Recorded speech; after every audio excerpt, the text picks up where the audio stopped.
kenapa kok jauh di situ ya? Ini tengah aja. Ya. Mas, ini loh. Masuk sini. Jangan jauh di situ. Ayo, mari ya.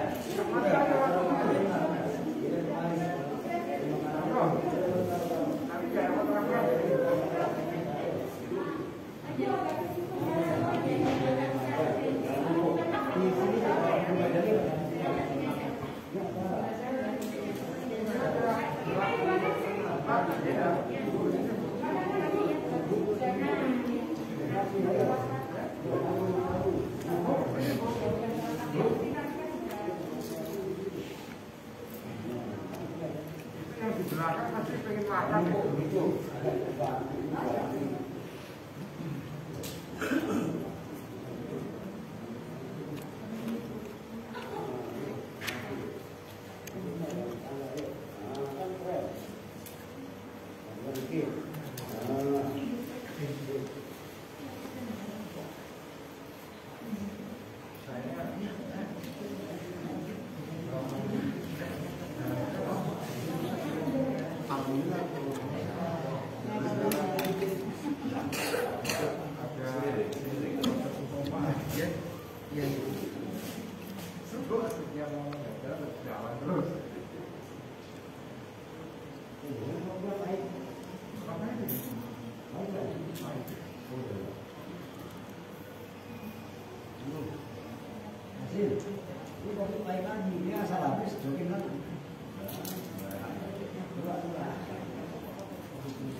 Mbak Susi harusnya. Sandarnya mungkin acaranya sama kalau betul.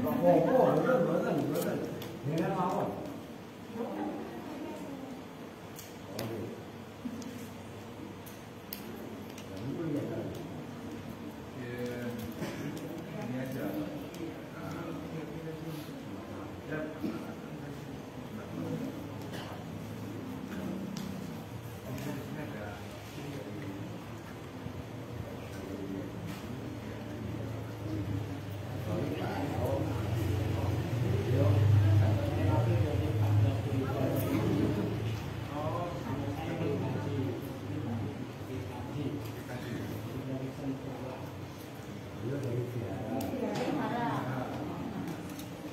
Yang Hindu kebetulan Pak Eko ya belum lama meninggal. Waktu itu saya ada cerita sama Mbak Hindu. Kemarin itu aku akhir bulan itu sudah siap November itu cuma bikin pindah ini belum tidak semuanya. Jadi mulainya sebagai tuan rumah. Assalamualaikum warahmatullahi wabarakatuh. Waalaikumsalam warahmatullahi wabarakatuh. Bismillah, alhamdulillah, wassalatu wassalamu ala rasulillah sayyidina Muhammadin ibni Abdillah wa ala alihi wa sahbihi semua. Salam sejahtera buat kita semua. Om Swastiastu. Om Swastiastu, takutnya salah ya Bapak itu kan. Salam budaya buat semuanya. Yang saya hormati guru saya, guru kita semua, Abah Yai Ulil Absor Abdullah. Kita semua tahu lah sifat kejam beliau. Orang-orang kadang-kadang penasaran Warobi itu apanya kalau ngomong Yai Ulil gitu kan. Yang jelas saya bukan masaknya beliau, saya bukan mujinya beliau, hikmah sama beliau kan gitu. Ya alhamdulillah di Jakarta pun tempat tinggalnya pun nggak jauh. Sampai sekarang kami masih terlalu dekat. Ya saya hormati juga ini Mbah Yai Imam Sibaweh dari Pondok Pesantren Saung Santri, termasuk yang produktif Kiai tanpa pesantren. Nah inilah beliau orangnya. Yang tapi insya Allah itu semua akan kita mentahkan Mbah Imam ya. Mohon doain juga Pak Yulir, insya Allah beliau orang bangun semacam rumah yang padepokan atau pesantren di Sukamakmur yang insya Allah besok akan kami survei gitu ya. Kemudian yang saya hormati juga ini Bapak Joni dan Pak Wid, perwakilan dari 14 gereja Jati Murni, dan dalam hal ini juga termasuk mewakili dari GKJ, Gereja Kristen Jawa. Selamat datang juga kepada Pak Joni. Kemudian dari Serpas, dari Gereja Kampung Sawah Katolik Servatius, Bapak Eko Praptanto Alius, kalau salah ya nama lengkapnya Alius Eko Praptanto, mewakili Gereja Servatius Kampung Sawah. Sekaligus mohon izin Romo berhalangan hadir karena sedang ada misa. Namun insya Allah terwakili sama beliau yang kebetulan juga di Kota Bekasi ini beliau termasuk izin dari FKUB, baru komunikasi umat beragama, juga kerukunan ya, baru kerukunan umat beragama. Jadi samping Pak Eko, Kiai Haji Sholahuddin Al-Jabbar, beliau juga mewakili dari Al-Baghdadi Kerawang, dan itu dengan di sangat diharap hari-harinya hari-hari nanti ngaji ya di Kerawang kan keren. Nah di Al-Baghdadi kemarin saya ke Kerawang di Pak Kiai Buyan. Oh iya.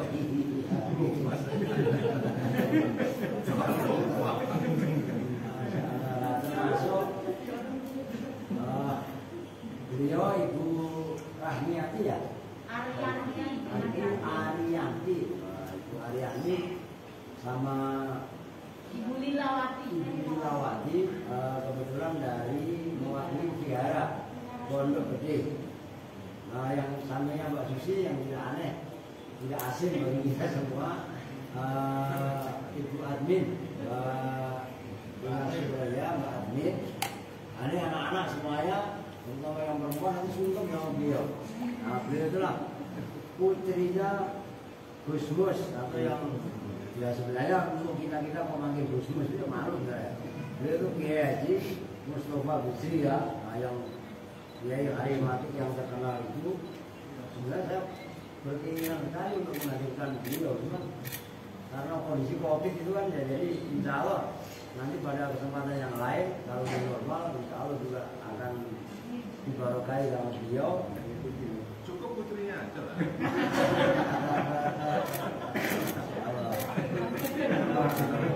Termasuk tim kru yang ada di belakang. Dan ini juga mohon maaf, sebenarnya mau hadir banyak dan sengaja memang kami tak bikin woro-woro. Karena ya kita saling menjaga juga lah. Karena suasana masih seperti ini gitu kan. Oh iya, tadi ada Kang Ayim ya. Kang Ayim, ya kan katanya mau fan berat sama Gusu gitu lah. Beliau ada ini sini kan di depan. Beliau itu jauh-jauh dari Kerawang, dari Cikarang ya. Rumah Abang itu ngefan berat sama ngaji ya. Kalau masuk luar biasa. Begini Pak Kang Ayim, luar biasa ini. Loh, kenapa nggak kesini? Oh ini, monggo. Pendeta William, selamat datang. Sini, masya Allah. Monggo Pak Pendeta. Nah ini alhamdulillah. Kita nyebutnya Bro Pendeta. Ini jadi GKJ juga ya? Oh GKP. Gereja Kristen Pasundan. Oh, masya Allah ya, alhamdulillah. Pada kesempatan malam ini kita semua dipertemukan oleh Allah Subhanahu wa Ta'ala dalam rangka untuk merajut kembali kaitannya persatuan dan kesatuan kita yang beragama, yang selama ini sebenarnya juga tetap terjalin, cuman karena kondisi yang kurang mendukung karena COVID, maka ini adalah anggap aja sebagai mukaddimah untuk mengawali acara-acara yang ada. Nah dengan kata lain, tadi saya sampaikan pas lagi kongko, dan kebetulan tadi juga udah diambil gambar sama timnya Mbak Susi. Mbak Susi tadi melihat anak-anak hafalan sorot ini alayak puluh baklan. Nah, apa kaitannya ngaji kitab kuning dengan kerukunan beragama? Seolah-olah nggak ada, anak-anak mungkin belum nyambung, tapi sangat. Nah, nanti kalau beliau lebih menjelaskan, ini saya hanya mancing aja. Bahwasanya ngaji fa'ala yaqulu fa'lan, atau mungkin yang kalian udah pada hafal al-kalamu wal lafzul murakabun bil mati dan seterusnya, kelihatannya nggak ada kaitannya dengan membangun silaturahim seperti ini. Tapi sejatinya adalah sangat membantu. Kenapa saya katakan kita punya turut berkontribusi besar, kaitannya menjaga bukan lagi ukhuwah Islamiyah, tapi juga ukhuwah watoniyah dan ukhuwah basyariyah.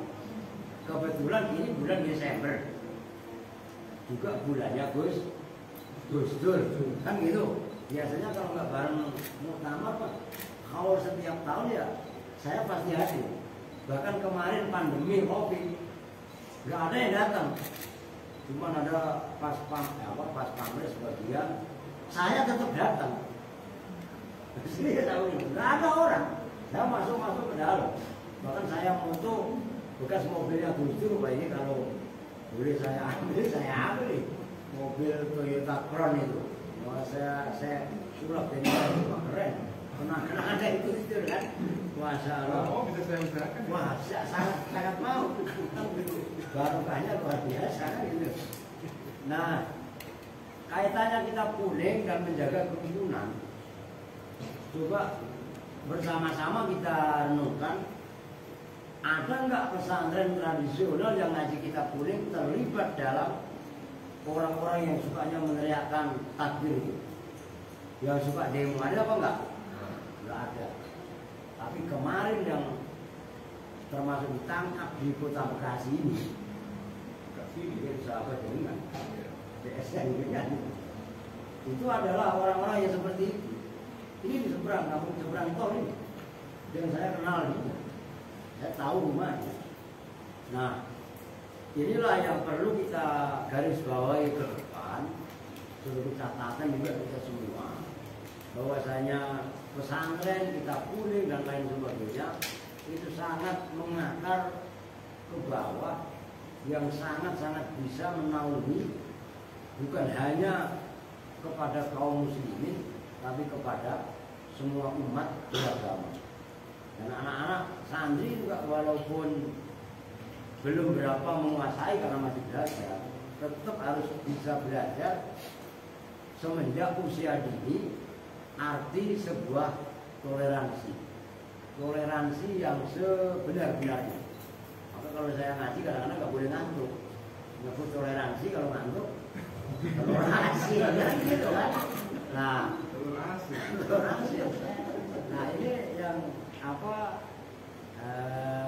saya sampaikan sebagai mukadimah, nanti insya Allah akan dibedah secara mendalam baik oleh Pak Pendeta ataupun Mbak Yekulil, Pak Eko, termasuk Ayah Bram, semua narasumber yang ada. Nah, mungkin dari kami cukupkan sekian. Namun sebelumnya saya nggak apa-apa, saya biasa tulis start. Kan itu apa tulis start? Nah, kan nggak lama lagi tanggal 25.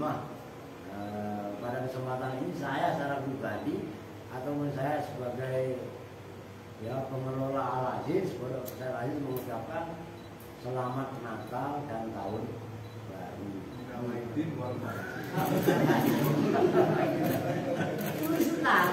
Kan itu kan belum anu kan. Nah, karena ini juga mengucapkan kata-kata selamat Natal dan tahun baru di pandangan orang sebelah itu dimasalahkan. Kalau kamu udah biasa orang bermasalah, jadi dimasalahkan nggak masalah. Saya udah biasa, itu kan gitu. Nah, mungkin ini yang bisa saya sampaikan. Lebih kurangnya mohon maaf. Wassalamualaikum warahmatullahi wabarakatuh.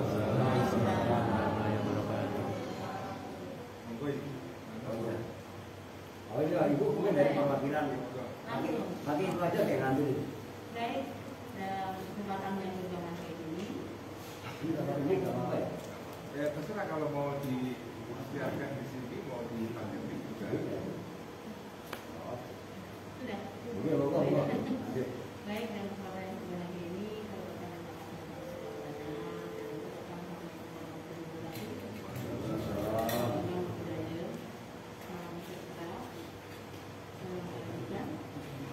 dalam situasi yang sangat baik dan saya memang mengharapkan banyak seperti ini. Saya baru pertama kali ini karena kebetulan suami saya tidak bisa datang karena suami saya karena bertugas secara bersama dan saya mewakilkan dari barat tersebut karena saya kamu juga dulu.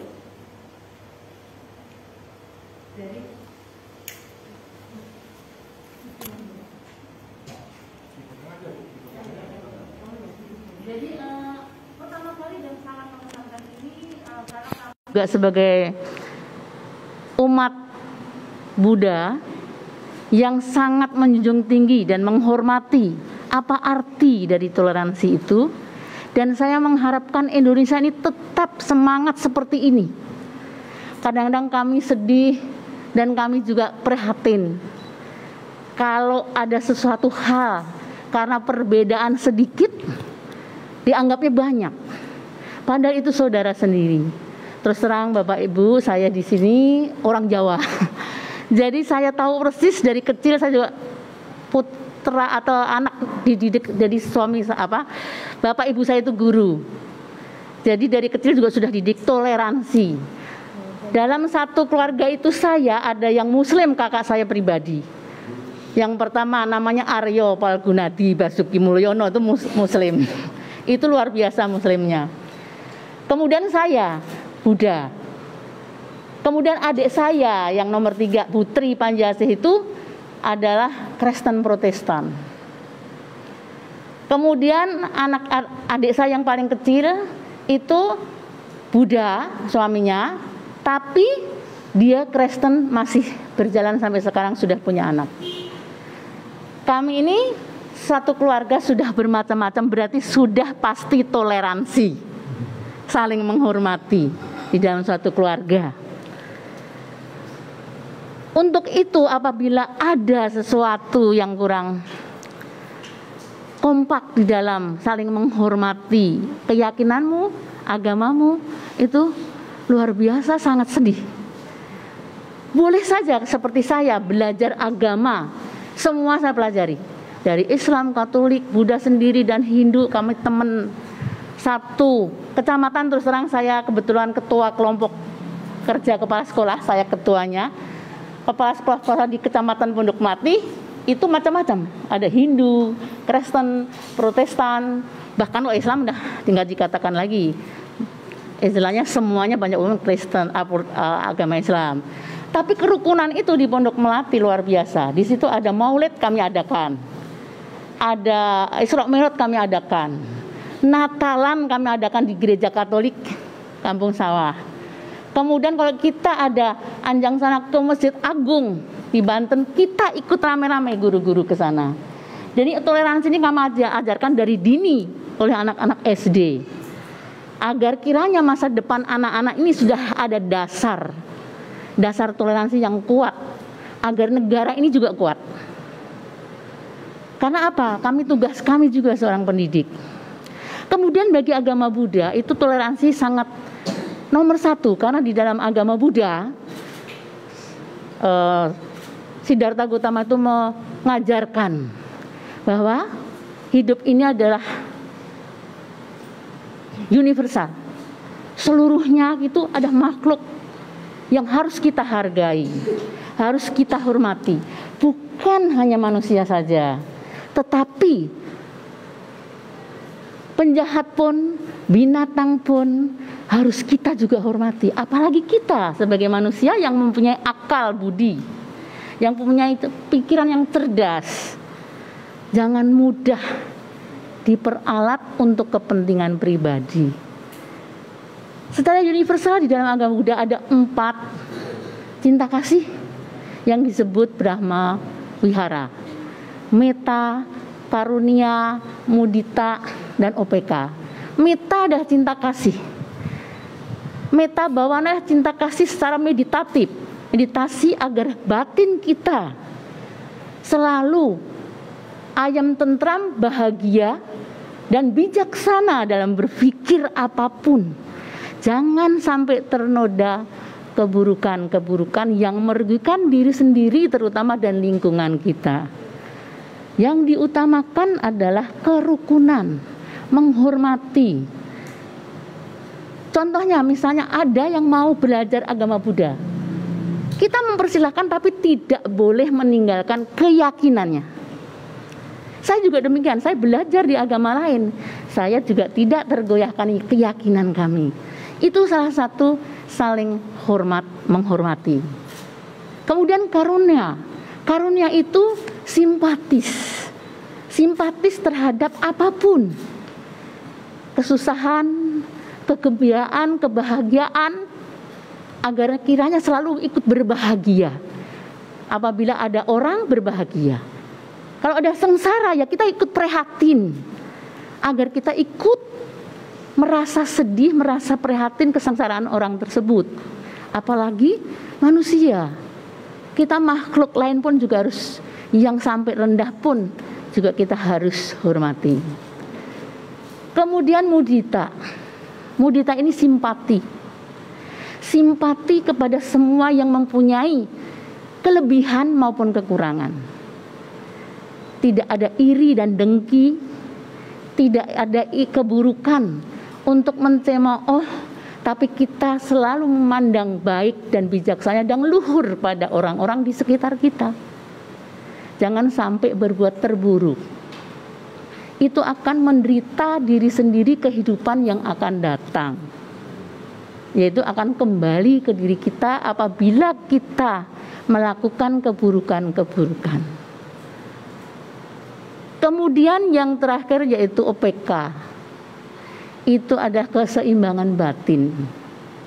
Keseimbangan batin kita harus batin kita seimbang, tidak boleh kanan kiri lurus terus, tapi melihat situasi yang bijaksana, yang selaras, serasi. Itu pun situasi dalam keadaan apapun.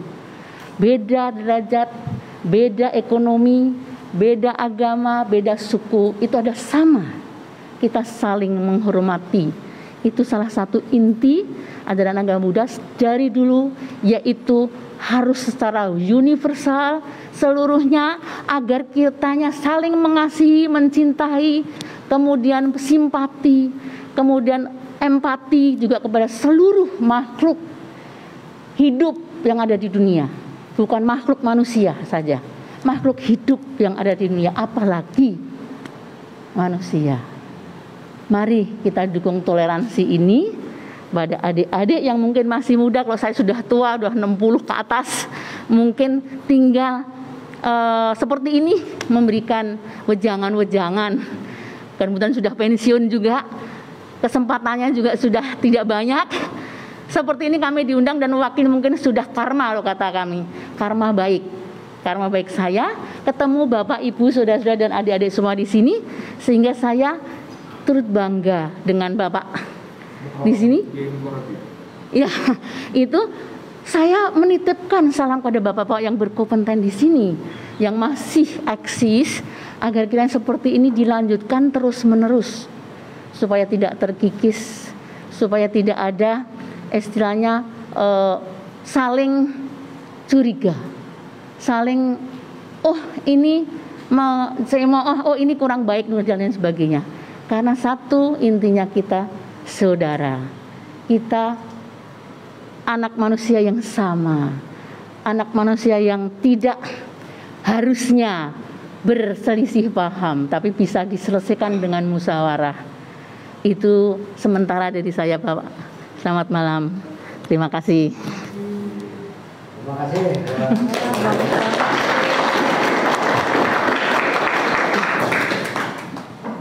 Kalau kurang jelas. Baik. Ini saya sebagai moderator sekalian. Moderator. Ini luar biasa ini ya, dari apa namanya, Ibu Arianti ya. Mungkin Dari Jawa Pak, Jogja. Pak. oh Jogja Pak ya. Oh masya Allah. Kulo Kudus. Oh. Masya Allah. Banyak wihara Pak. Oh kathah mriko. Saya dari Kudus. Nggih. Untuk berikutnya mungkin kita mintakan dulu sama beliau karena mau berangkat, jadi berangkat ke Priok nih. Oh iya. Ini beliau juga sama, karena beliau lagi pakai rok aja jadi kurang pati kelihatan. Ini beliau tatonya banyak sebenarnya. Ya. Oh enggak, maksudnya biar semua kebagian. Beliau pokoknya kalau bangsa nyanyi-nyanyi rock, beliau ahlinya, rocker. Dan asli beliau rocker. Dan kita juga sebagai orang yang beragama tidak takut sama tato. Dan justru kita jaring semua. Kalau saya tahu acaranya eventnya bebas seperti ini, saya malah bisa hadirkan lebih banyak. Karena ini sengaja saya tahan dari semalam. Maka kepada beliau Kiai Salahuddin Al-Jabbar dari Al-Baghdadi, sekaligus majelis zikir namanya Hitam Putih. Nah, ini kan keren. Yang membawai anak-anak rock, mantan-mantan preman, para pelacur, pemabuk. Ini beliau orangnya. Yang ini. Monggo ayah.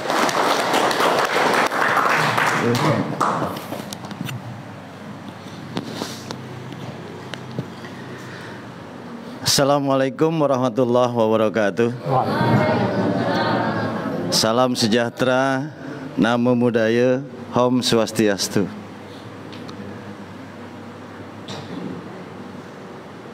Alhamdulillahirabbil alamin. Assalatu wassalamu ala asrofil anbiya wal mursalin wa ala alihi washabihi ajmain, amma ba'du. Syukur kepada Allah Subhanahu wa taala. Alhamdulillah kita pada malam hari ini dapat dikumpulkan, dapat bersilaturahim, dapat dihimpun dalam satu kata yang sama. Ingin kita mewujudkan apa yang namanya toleransi. Semoga niat seperti ini diwujudkan, dilanggengkan oleh Allah Subhanahu wa taala. Salawat dan salam mari sama-sama kita aturkan kepada junjungan kita baginda alam Nabi Muhammad sallallahu alaihi wasallam. Yang sama-sama kita hormati, yang sama-sama kita cintai. Alhamdulillah Allah hadirkan pada malam hari ini guru kita, orang tua kita, pembimbing kita. Apapun rasnya, apapun warnanya, lewat beliaulah kita sama-sama dibimbing. Dan bukti pada malam hari ini beliau hadir. Al-maksud guru dan orang tua kita Gus Ulil Al-Absor. Kita doakan beliau dan seluruh keluarga besarnya, santri-santrinya dan jamaahnya selalu ditambah-tambah keberkahan oleh Allah Subhanahu wa taala. Dan alhamdulillah juga wadah atau tempat ini yang sangat luar biasa. Kita setelah diberikan tempat yang ini jarang sekali ya, yaitu al-maksud guru dan orang tua kita Sohibul Barokah Abah Kiai Haji Muqarrabin Al-Aziz. Terima kasih sekali atas telah mewadahi hal seperti ini.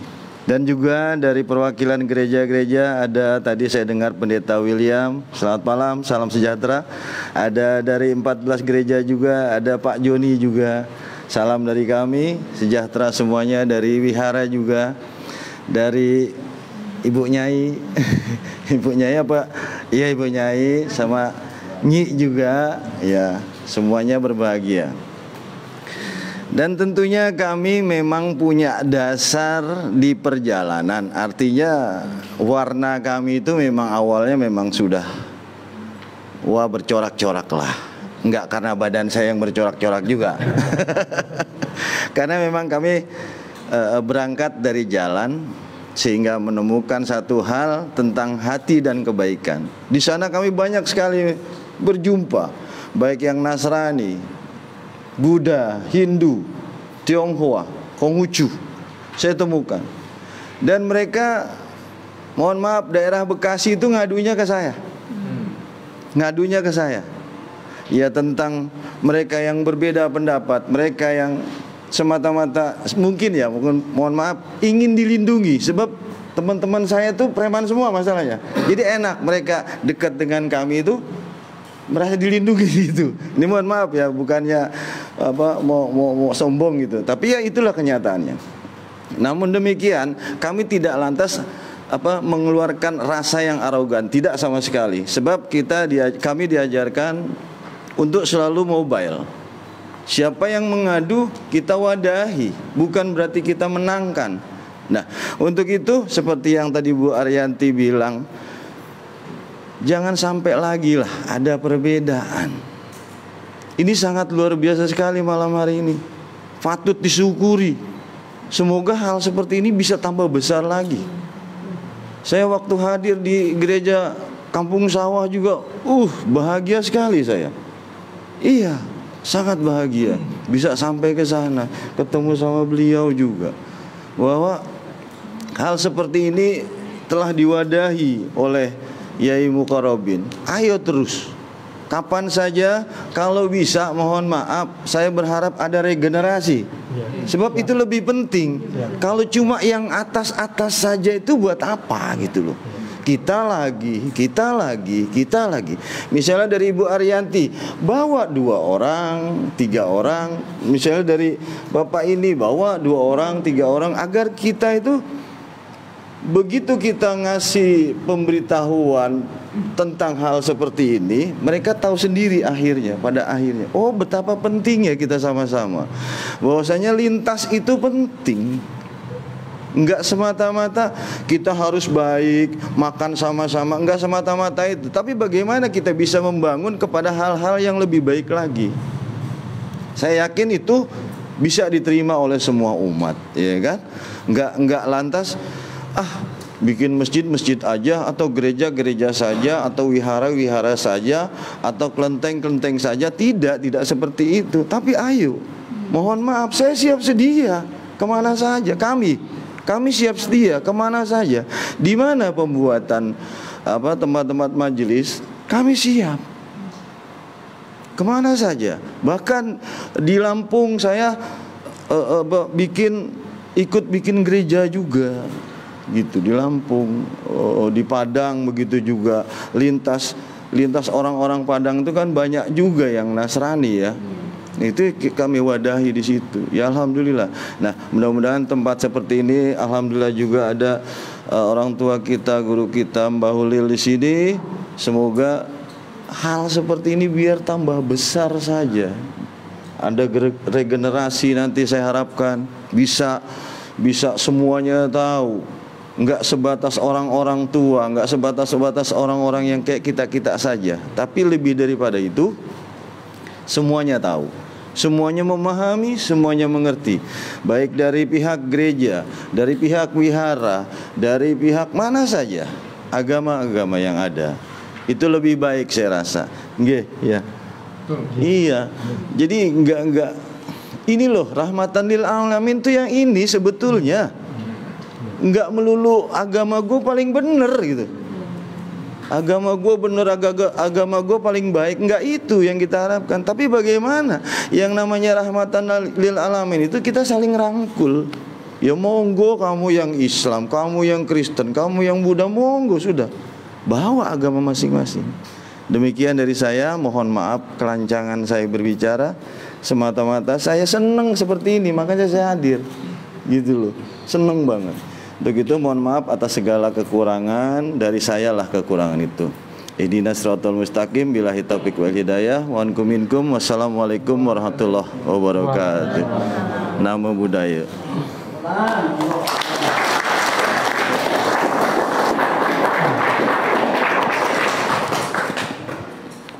Baik, ini Pak, ya dari Muslim udah, dari Buddha udah.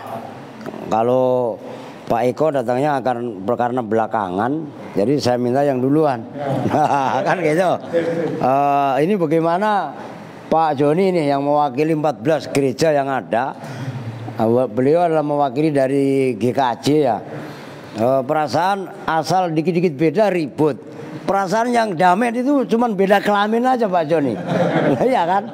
Lah ini bagaimana kita menyikapinya supaya ya kita ke depan ini beragama itu supaya bisa lebih mantap, bisa lebih matang, dan tidak saling bully-bulian. Nah, ini yang sering dirasakan. Dan mohon maaf, kenapa saya juga cenderung hampir setiap saya season ngaji ataupun kemana-mana, saya selalu mengenakan baju banser. Walaupun saya jadi belum dikelasar sebenarnya. Kan gitu. Karena saya merasa terpanggil, kenapa banser yang selalu diuyok-uyok? Padahal usia banser itu lebih tua dari TNI itu sendiri kan. Nah, tapi kenapa selalu dipersalahkan dan lain sebagainya? Yang kemarin belum lama itu terjadi di mana? Tasik apa di Garut itu? Hanya gara-gara itu, padahal juga yang dilakukan kan benar. Yang diambil itu bendera hitam, kan gitu, yang mengatasnamakan anu lah, istilahnya kan begitu. Nah, ini bagaimana sendiri juga Pak Joni menyikapi dengan perbedaan-perbedaan yang ada. Monggo. Tapi sebelum dilanjut, kami nyuwun pamit gitu. Terima kasih ini. Makan dulu. Monggo. Iya. Terima kasih Pak Kiai atas waktunya, juga kepada rekan-rekan yang hadir sini. Salim dulu. Maaf Ya, ya. Pak. Maaf ya. Salam. Ya.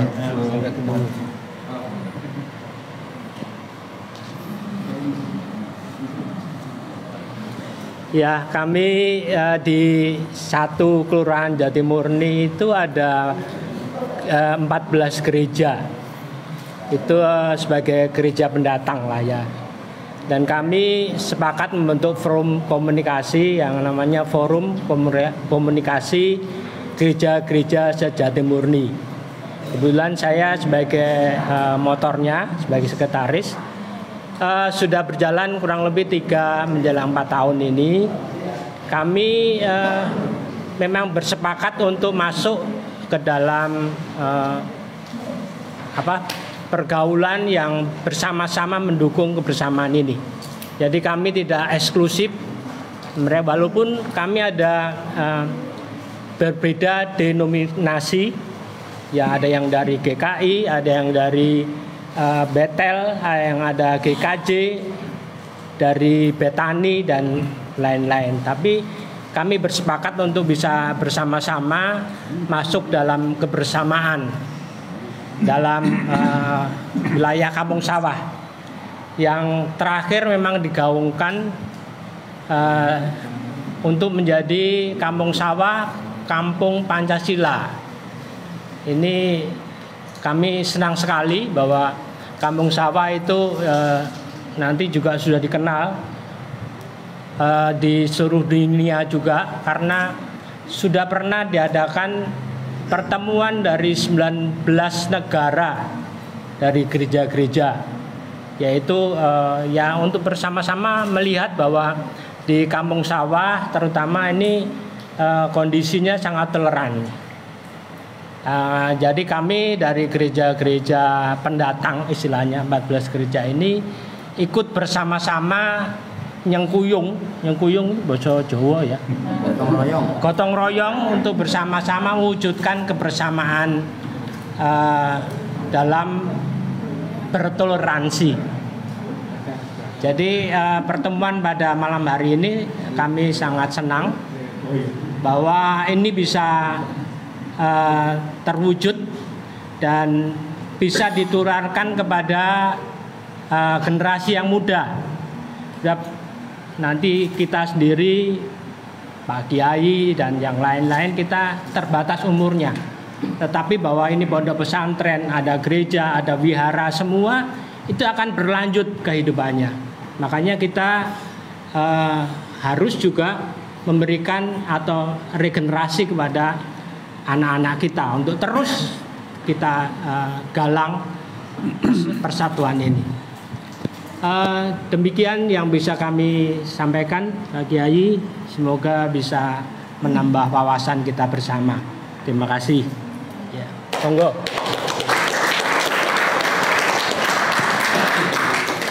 Baik, singkat namun padat. Dan tadi memang sebelum acara saya sempat semacam gerendeng-gerendeng sama ya beliau juga sama Pak Eko, dalam arti gini, Memang selama ini ketika acara-acara itu ya yang muncul ya itu aja.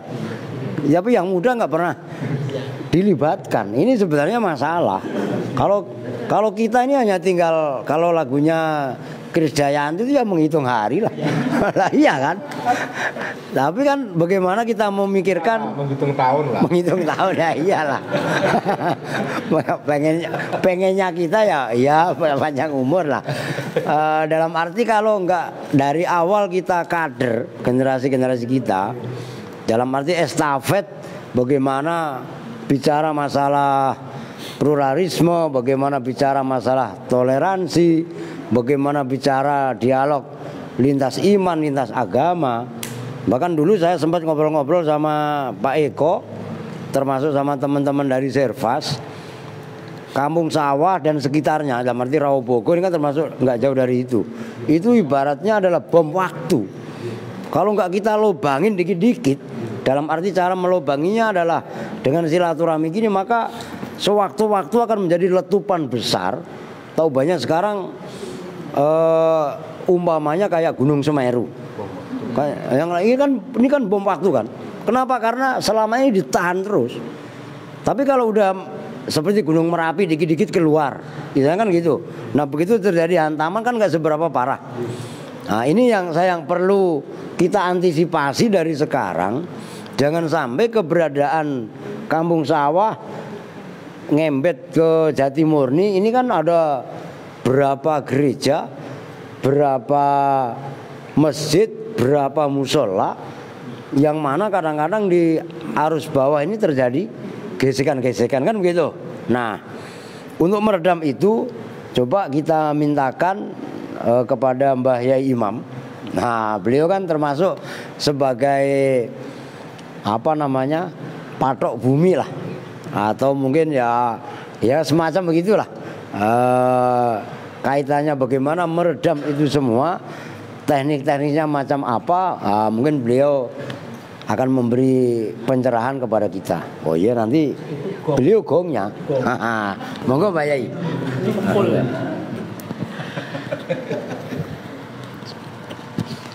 Assalamualaikum warahmatullahi wabarakatuh. Waalaikumsalam. Salam kesejahteraan dan kebahagiaan dari semua agama untuk kita semua.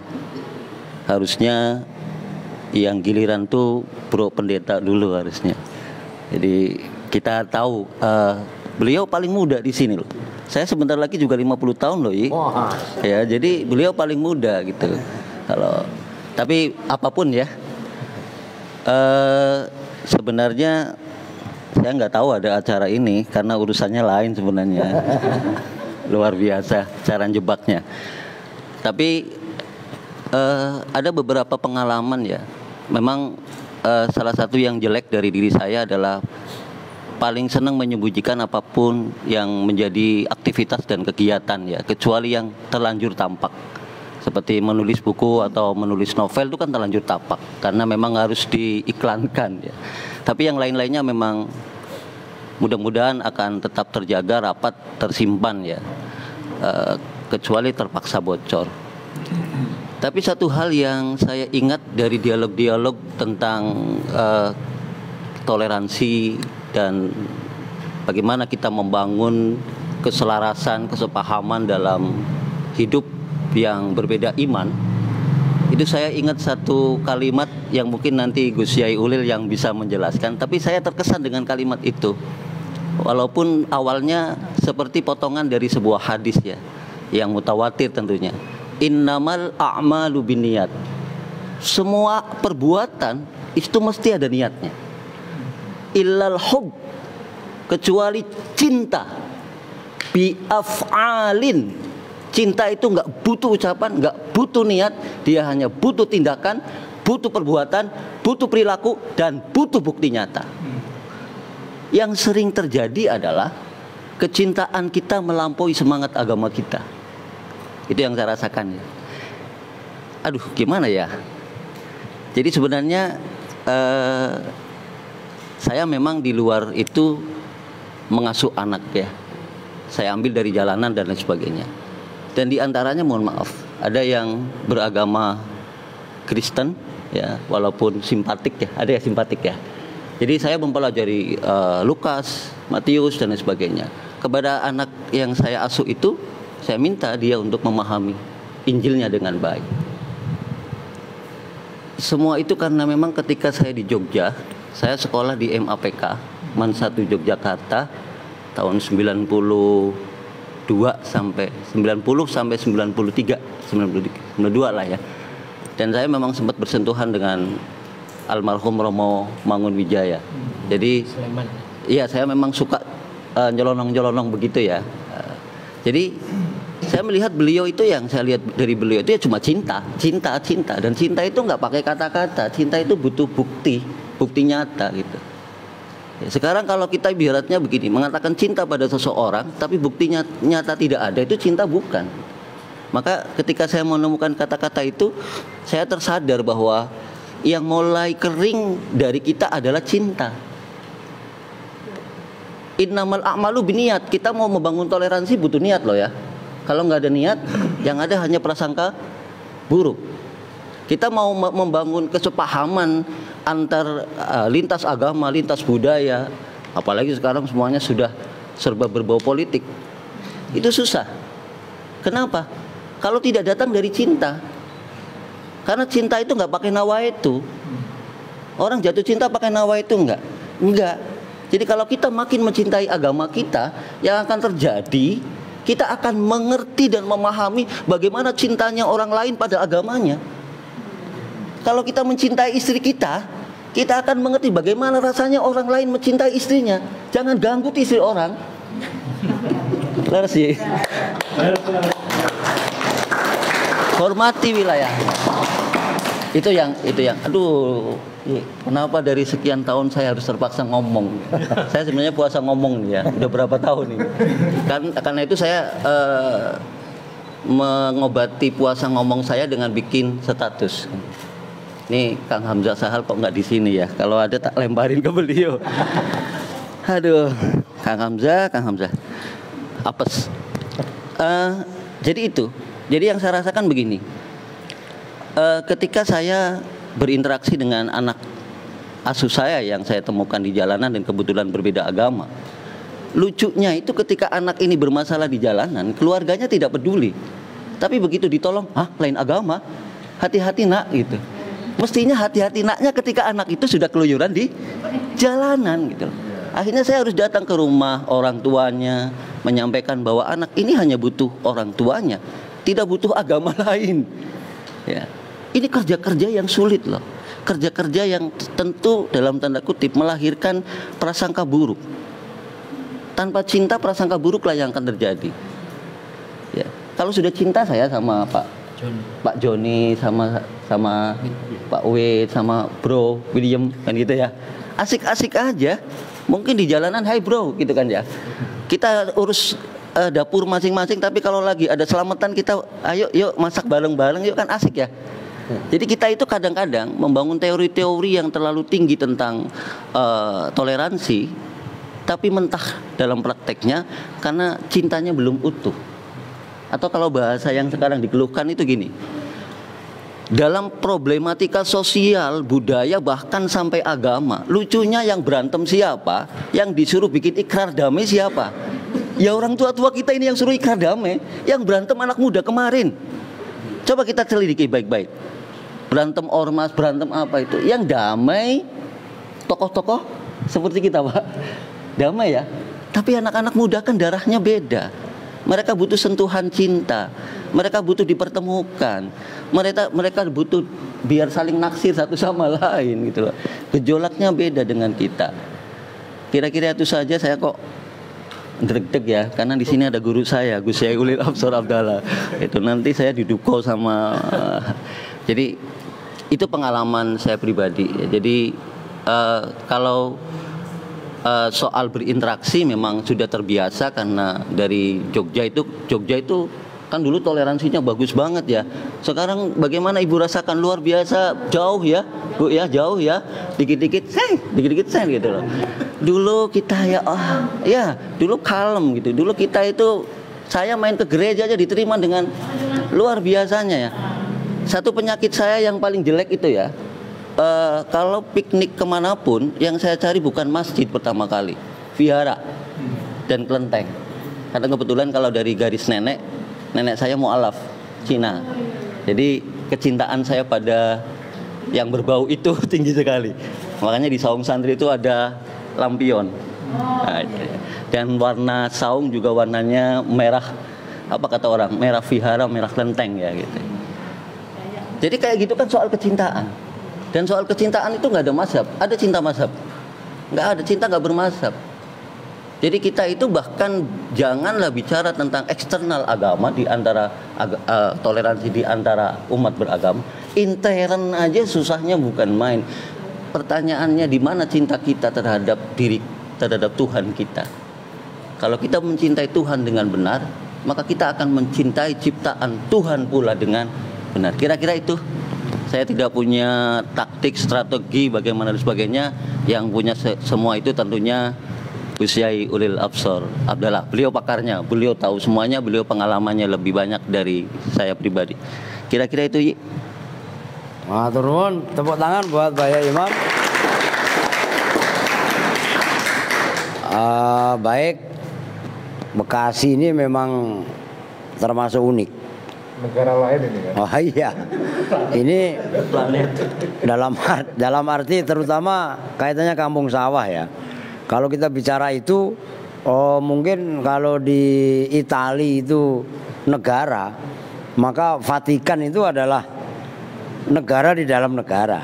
Nah, mungkin dengan Bekasi yang begitu luar biasa, kan gitu. Kampung sawah ini anggap aja Rawabogo ini bagian dari penopang kampung sawah gitu ya. Itu adalah merupakan ejawantah daripada Vatikan itu sendiri. Kan begitu.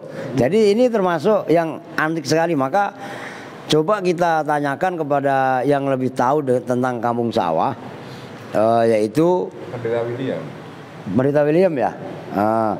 Pendeta William langsung digongin sama Romo Eko. Romo Eko kan gitu. Dan sedikit juga kaitannya Ibu siapa tadi? Arianti. Kalau yang bermuka 3 itu apa? Brahma ya? Tapi Hindu itu. Oh Hindu ya? Buddha. Oh beda sama Buddha ya, itu Hindu ya. Oh tapi nggak apa-apa. Ini kan perbandingan kan. Saya itu belum lama mendapat 3 tongkat Majapahit, sepuh lah. Sampean belum lahir mbak. Wah, kan gitu. Regane piro ya? Wah pokoknya mahal lah. Nah itu nanti coba tapi nggak usah saya bawa keluar lah. Itu keren sekali. Dan pamornya itu buntel mayit. Lu ini iklan aja. Kan begitu. Siapa tahu laku kan gitu kan. Dalam arti begini. Kaitannya kita merawat budaya. Itu juga kaitannya kita merawat apa yang ditinggalkan oleh leluhur kita, pendahulu kita. Maka termasuk aset yang ditinggalkan diantaranya adalah kampung sawah. Maka monggo para penghuni kampung sawah. Kok penghuni sih? Kan gitu ya.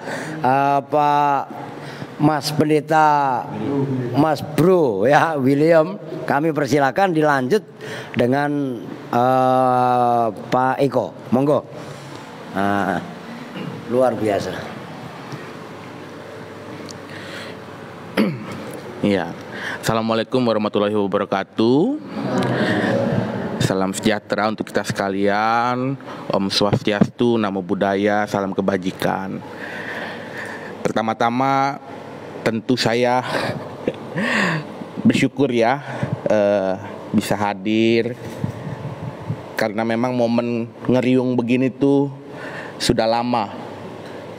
Setelah Covid nggak ada lagi nih acara kumpul-kumpul seperti ini. Dan memang dalam situasi ini ya duduk bersama, bicara dari hati ke hati itu penting. Saya pribadi memang sebetulnya bukan orang kampung sawah nih.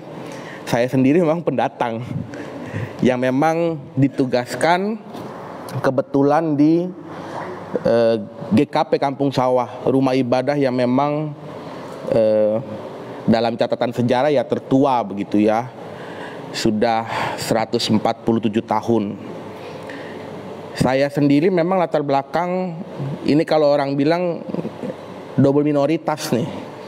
Udah Cina, Kristen. Tapi justru dari latar belakang itu, bahkan ketika saya kuliah di STT Jakarta, kebetulan dulu Gus Ulil juga sempat menjadi dosen di sana, Islamologi. Di situ saya justru merasa bahwa ya Indonesia ini tidak ada minoritas mayoritas, semua sama. Maka saya justru mencari tempat di mana banyak orang yang bisa menerima keberagaman. Jujur ketika sampai di Kampung Sawah, memang saya dulu juga meneliti Kampung Sawah karena skripsi saya itu bicara tentang sejarah Kampung Sawah, khususnya memang peristiwa Gedoran yang terjadi. Ini yang sekarang ini ramai kita bahas. Orang Kampung Sawahnya rukun, tapi orang luar Kampung Sawah yang melihat kerukunan itu kayaknya gatel. Rasanya tuh ingin ngegaruk aja. Makanya saya ketika melihat sejarah gitu ya, menggali lagi bahwa Kampung Sawah ini, tadi ngobrol dengan Gus Ulil, sebetulnya toleransinya dari orok. Tapi masalahnya adalah bagaimana kita itu tadi memupuk itu bukan hanya internal, tapi juga membagikannya eksternal. Maka sebetulnya dari skripsi saya juga, karena dan kebetulan saya ditempatkannya di Kampung Sawah, jadi rasanya kayaknya enak nih untuk meneruskan. Karena apa? Tadi belajar dari sejarah, Kampung Sawahnya rukun, tapi ada orang-orang di luar yang berupaya untuk tadi menggaruk gitu ya, bahasa saya menggaruk. Maka itu yang perlu kita pelajari, sehingga tadi betul generasi itu menjadi satu hal yang penting, bahwa forum-forum ini bukan tertutup dan terkunci bagi tokoh-tokoh yang sudah tua begitu ya, punten ya, yang senior, tapi juga harus dibuka dengan anak-anak muda. Maka pengalaman saya sampai di Kampung Sawah, saya cari juga mitra untuk saya juga bisa sama-sama membangun Kampung Sawah. Dan kebetulan ketemunya Gus Durian Bekasi Raya. Ya memang ya saya sendiri juga sangat sangat merasakan bagaimana Gus Dur itu sangat berdampak dalam kehidupan kebangsaan kita. Sehingga anak-anak Gus Durian yang mayoritas anak-anak muda, saya ajak, ayolah kita ke Kampung Sawah, supaya Kampung Sawah juga punya mitra, bukan hanya internal ya, tadi Servas, Pasundan, Masjid Agung, lalu bersama dengan gereja-gereja Jatimur ini, tapi juga ada mitra anak-anak muda. Karena di Kampung Sawah juga dibangun Fornas, Forum Nasional Bhinneka Tunggal Ika, isinya anak-anak muda. Mari kita gabung supaya Kampung Sawah ini bukan hanya sekedar nanti tinggal warisan cerita dulu zamannya abah saya, zamannya Nini, itu toleransinya kuat. Tapi sampai ke generasi muda kalau bisa memang tetap diwariskan dan itu terus ditumbuhkan. Tadi saya setuju, tidak ada sesuatu hal yang bisa dimulai dengan kata-kata kalau kita tidak mau bertindak. Artinya saya pun merasa bahwa dialog seperti ini sangat baik. Tapi selepas dialog ini kita pun perlu untuk melakukan sesuatu. Kita perlu untuk action. Karena saya rasa kalau kita berbicara di sini, ruangan ini hanya menampung sekian orang saja. Tapi justru dengan tindakan itu bisa merangkul banyak orang. Dan saya bersyukur Mas Eko sebagai senior itu sangat membimbing. Artinya memperkenalkan saya. Saya ini kan orang baru di Kampung Sawah, saya baru 5 tahun Bapak Ibu. Tapi Mas Eko berhasil gitu ya untuk memperkenalkan saya, ini loh. Dan saya rasa itu bagian Mas Eko untuk menularkan kepada generasi-generasi. Bahkan ya sekarang kita sebetulnya agak kurang ya Mas Eko ya, karena tadi di Fornas Gus Malik yang ketua ya sekarang sedang sakit gitu ya. Kita mohon doakan juga supaya beliau bisa kembali beraktivitas seperti sedia kala, sehingga tadi semangat untuk generasi ya, regenerasi itu bisa muncul lagi, dan tadi Kampung Sawah juga bisa rukun guyup, bukan hanya di dalam tapi juga bersama dengan orang-orang di sekitar. Itu saja saya rasa, selebih dan kurangnya saya juga minta maaf. Semoga ini juga bisa menjadi masukan yang baik. Mangga Mas Eko mungkin bisa pukul gongnya.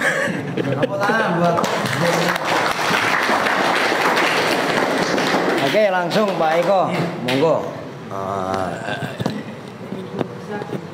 Izin. Assalamualaikum warahmatullahi wabarakatuh. Shalom, salam sejahtera untuk kita semua. Om Swastiastu, Namo Buddhaya, salam kebajikan, Rahayu. Saya mau mengajak ibu bapak yang ada di sini semua, para kiai juga, untuk yang saya sebut komunikasi perasaan. Tadi sudah disampaikan soal cinta, luar biasa betul. Juga harapan dari Bro Pendeta juga. Saya bersatu dengan beliau di Gus Durian, dan saya paling tua, dan itu malu banget saya. Kemudian juga di Forum Nasional Bhinneka Tunggal Ika, dan itu saya bangga sekali. Jadi dialog perasaannya itu, kalau dari saya mau menyampaikan perasaan bahagia, prihatin, marah, bahagia. Dari bahagia pertama, saya ingat untuk mengabadikan warisan kerukunan di Kampung Sawah sejak 2009, ya, anak-anak muda itu kumpul di sebuah pos hansip, dan saat itulah dimulai apa yang disebut dengan ngeriung bareng 2009. Ngeriung bareng itu setelah itu setiap tahun dijalankan, pindah-pindah, GKP, Servas, Yasvi. 2009 gongnya, kemudian 2010 Kiai Ma'ruf Amin pernah datang ke Yasvi waktu itu yang 2011 nggak salah. Saat itu orang Kampung Sawah marah. Kenapa? Karena tiba-tiba saja ada orang dari Kementerian Agama datang ke situ, ke Yasvi waktu itu, dan itu mengatakan bahwa Kampung Sawah adalah daerah binaan. Marah orang Kampung Sawah, lu kapan membina kami gitu kan? Akhirnya terjadilah sebuah negosiasi, jadilah percontohan, daerah percontohan. Waktu itu 2011. Waktu itu ada Kiai Ma'ruf Amin, kemudian Mas Vendo, ada siapa lagi saya lupa gitu ya.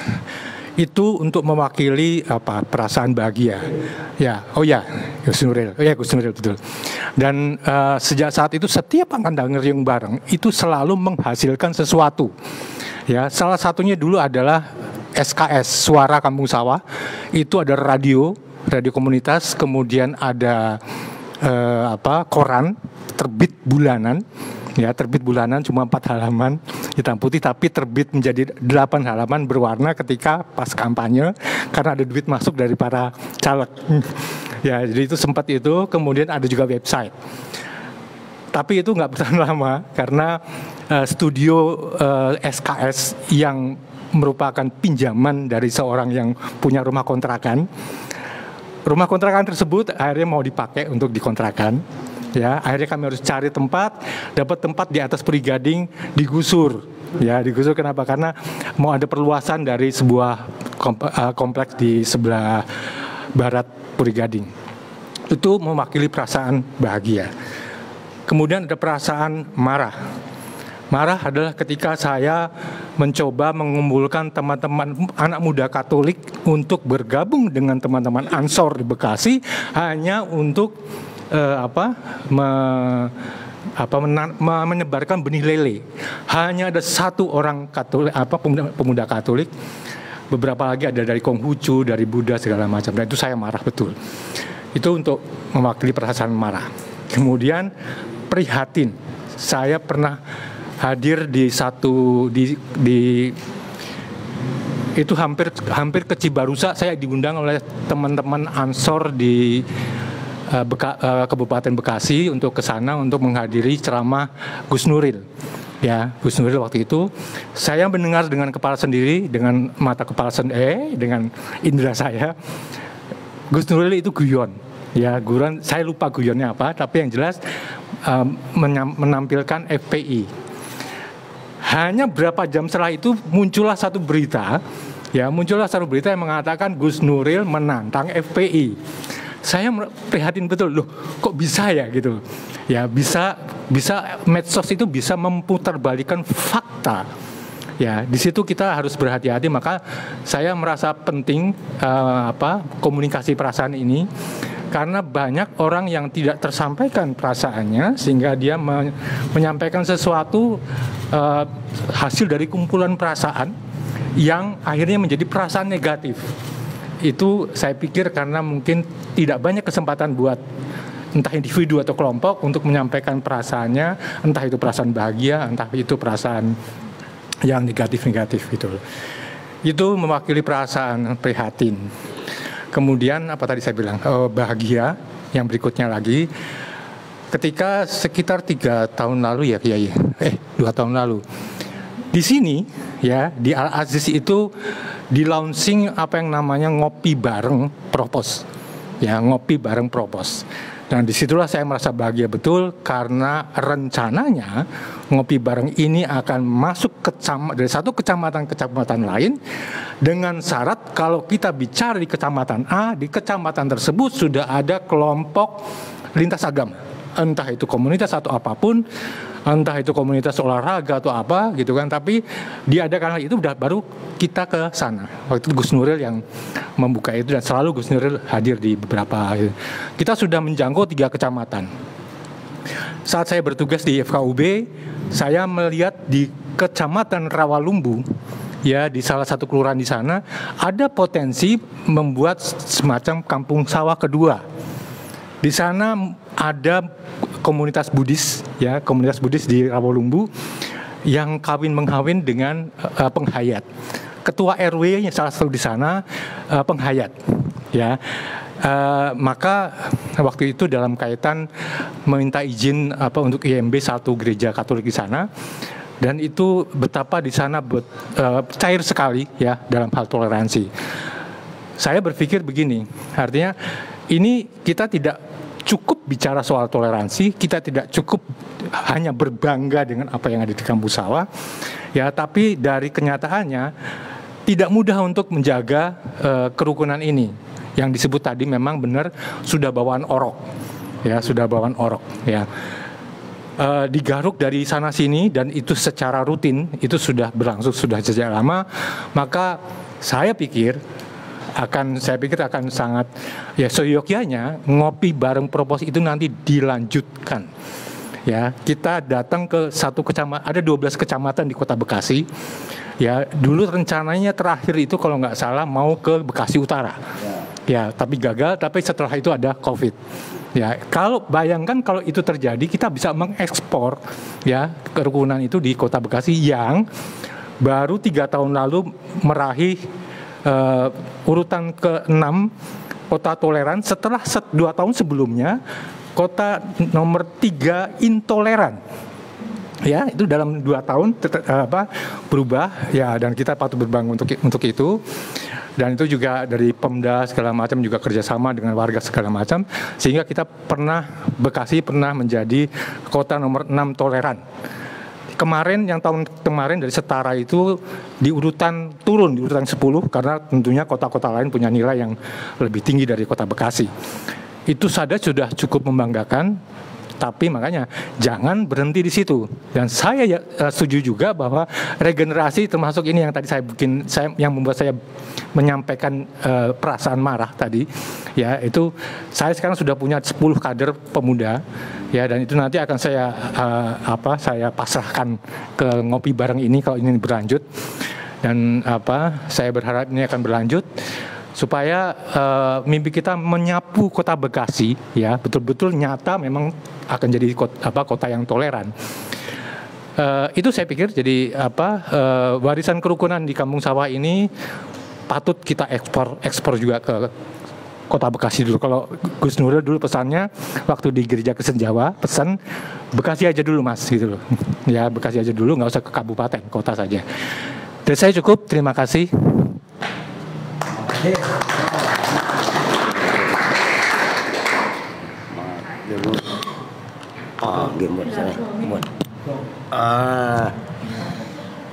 Terima kasih dari Pendeta Mas Bro William, dikongi oleh gong kecil oleh Pak Eko, kan gong kecil ya. Tapi ini sebagai catatan kecil aja, bahwasanya toleransi yang kita bangun sebenarnya bukan isapan jempol dan bukan basa-basi. Dalam arti begini, secara skala kecil aja, secara mikro aja, itu saya wujudkan dari pembangunan pesantren ini. Nah tadi Mbak Yewulil mungkin di Servas ketemu salah satu security. Security-nya itu adalah tetangga saya persis ini. Dan mohon maaf, ini nanti ada acara makan-makan. Ya. Setelah ini. Nah, setelah ini kan gitu. Kita segera selesai. dan perlu dicatat, yang masak itu salah satunya adalah aktivis, ya termasuk jemaat gereja Servatius. Nah dari yang masak, yang bangun pesantren ini, yang tadi security udah badannya besar itu, dulu waktu saya bangun 20 tahun yang lalu itu masih segini.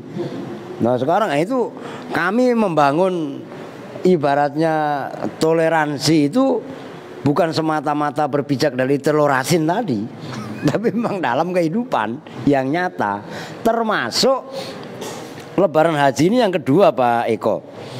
Kami dikirim kambing dari Romo. Dan itu saya ngomong ke ke jamaah, ke masyarakat. Ini kambing dari gereja, dari Servas. Sudah diberkati. Nah, udah diberkati, kan gitu. Cuman ini kambing saya tanya, agama sampean Islam apa Katolik apa, ini nggak punya agama. Jadi kalau jamaah ada yang nggak doyan makan kambing ini, nggak usah makan. Biar kami dan para santri yang makan. Malah kebetulan. Kan begitu. Nah, hal-hal atau guyoran-guyoran seperti ini itu sebenarnya real di masyarakat, dan sebenarnya bisa kita netralisir dengan cara yang simpel. Jadi kalau didramatisir, ya habis kadang-kadang ada kepentingan sih orang untuk jualan membumbui tadi yang di diuya-uya digaruk-garuk mulu kedamaian di kampung sawah. Karena apa? Karena saya Fornas tadi pun saya ikut bangun SKS segala macam, itu kan memang luar biasa tantangannya. Nah, yang lebih menguasai dalam hal ini ya kita serahkan ke pawangnya. Nah inilah gong 2021 yang insya Allah nggak lama lagi 2022 kan gitu. Kepada Pangersa Kiai Haji Ulil Absar Abdallah wa ilahi fal yatafadhal maskuro. Monggo. Ini pawang ular ini. Nggak usah lah begini. Kebiasaan ngaji ihya.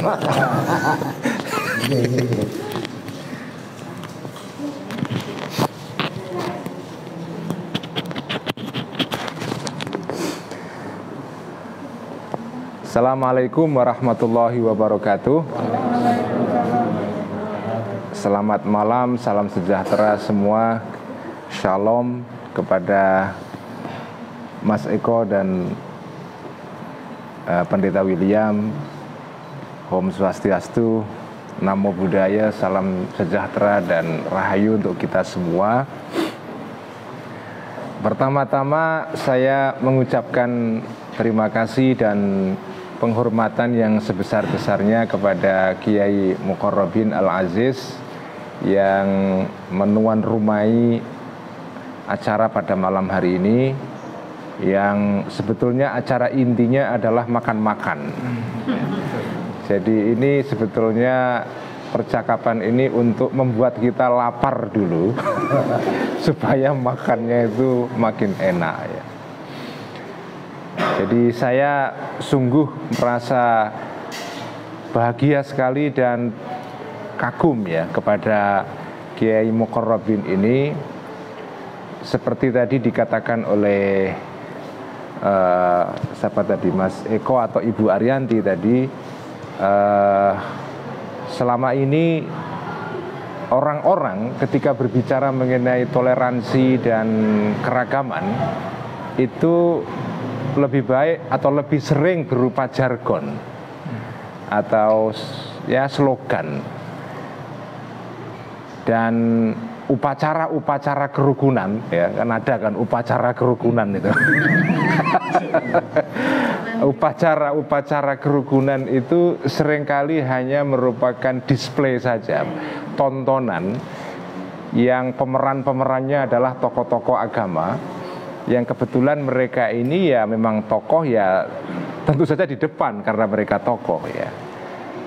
Nah, yang menjadi soal itu sebetulnya setelah tontonan itu dipertontonkan apa itu ya.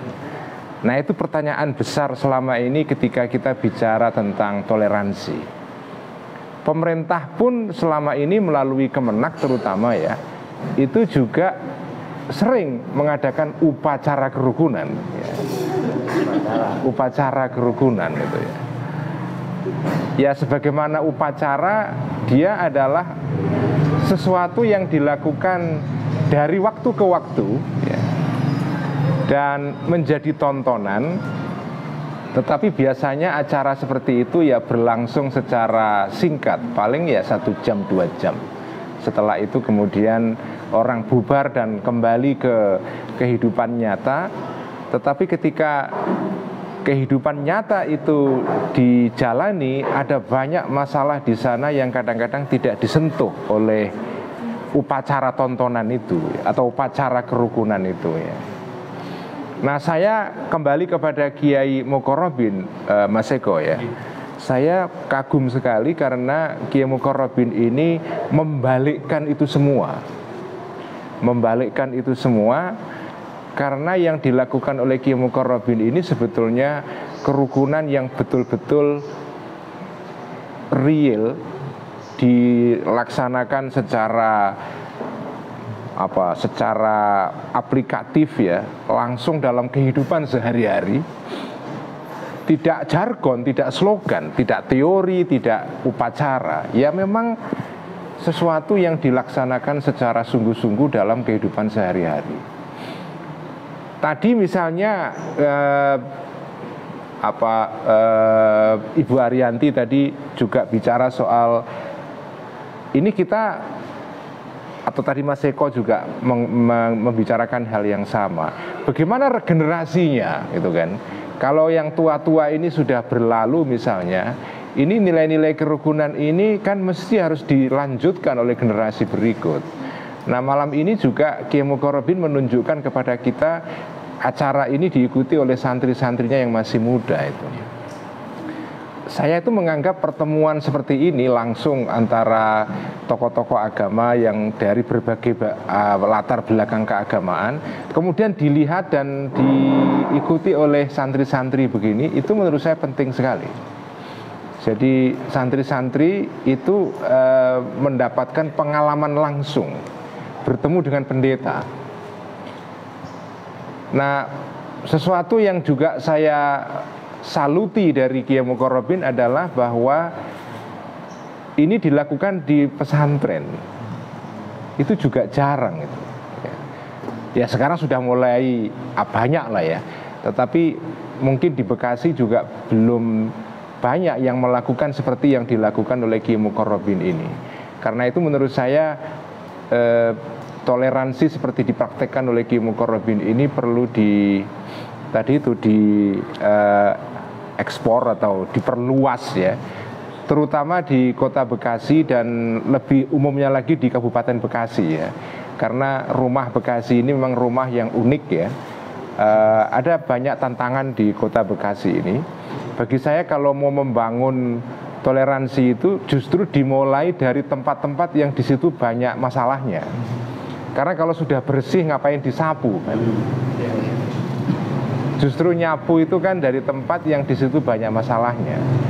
Nah, saya setuju dengan Mas Eko. Memang Bekasi ini tempat yang memang perlu diperhatikan karena masih ada banyak masalah di sini, terutama masalah yang menyangkut hubungan antar agama ya, atau antar umat beragama. Nah, yang berikutnya saya ingin menyampaikan beberapa hal karena ini kita sudah kepingin makan segera. Jadi saya akan ngomong secara singkat saja.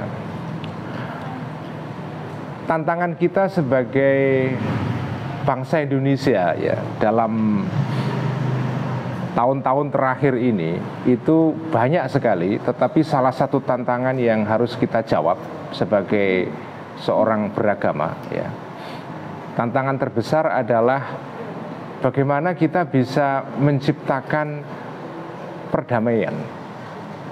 Jadi orang Muslim itu setiap salat, selesai salat itu punya namanya wiridan ya. Wiridan itu sesuatu yang dilafalkan, diucapkan setiap selesai salat. Jadi semacam ritual dalam bentuk bacaan ya. Nah, salah satu wiridan umat Islam itu setelah selesai salat adalah Allahumma antas salam ya, wa minkas salam wa ilaika ya'udus salam fahayyina rabbana bis salam wa adkhilnal jannata daras salam. Allahumma antas salam, wahai Allah, engkau adalah Tuhan yang maha damai ya. Allahumma antas salam wa minkas salam, dan dari engkau berasal perdamaian ya. Wa ilaika ya'udus salam, dan kepada engkau kembalilah perdamaian itu. Wa ilaika ya'udus salam wa adkhilnal jannata daras salam, maka masukkanlah kami wahai Allah kepada surga yang merupakan tempat kedamaian itu. Jadi perdamaian itu sesuatu yang menurut saya sangat ditekankan dalam Islam itu. Karena itu kalau ada orang Islam yang berpandangan bahwa kita ini hidup di dunia ini harus menang-menangan dengan cara mengalahkan orang lain, itu sebetulnya berlawanan dengan wiridannya mereka sendiri. Karena wiridannya itu adalah Allahumma antas salam, engkau adalah maha damai. Nah, perdamaian itu tidak bisa diciptakan dengan cara menang-menangan. Saya besar maka saya harus merendahkan yang kecil. Itu tidak bisa. Jadi kita harus mengajarkan kepada anak-anak kita, santri-santri kita, bahwa perdamaian itu yang merupakan sifat Tuhan dalam pandangan Islam ya, dengan cara menunjukkan bahwa perdamaian itu terjadi karena kita menghormati yang lemah, menghormati yang kecil. Sebagaimana ajaran Nabi kita Muhammad SAW, Nabi itu mengajarkan orang kecil menghormati yang besar, tetapi yang besar mengasihi yang kecil. Jadi tindakannya itu adalah reciprocal. Artinya reciprocal itu saling menghargai. Jadi tidak bisa sepihak saja. Yang gede minta dihormati tapi tidak mengasihi yang kecil, yang nggak bisa terjadi itu. Yang masalah kan seringkali kelompok yang merasa dirinya mayoritas itu minta dihormati, tetapi dia tidak bersedia untuk memberikan kasih sayang. Itu namanya cinta sepihak itu. Ya. Tadi Kiai Imam berbicara mengenai cinta yang tidak butuh kata-kata, tapi perbuatan. Nah, perbuatan dalam cinta itu adalah ya dua belah pihak. Ya, kesalingan. Kalau cinta itu satu pihak, maka itu bukan cinta, tetapi klaim cinta, merasa mencintai tapi tidak dicintai pada dasarnya itu kan. Itu kan klaim sepihak itu kan. Cinta yang hanya klaim sepihak itu. Jadi perdamaian terjadi karena ada tindakan dua belah pihak yang saling menghormati, mengasihi ya. Yang besar mengasihi yang kecil menghormati yang besar. Begitulah filosofi perdamaian itu.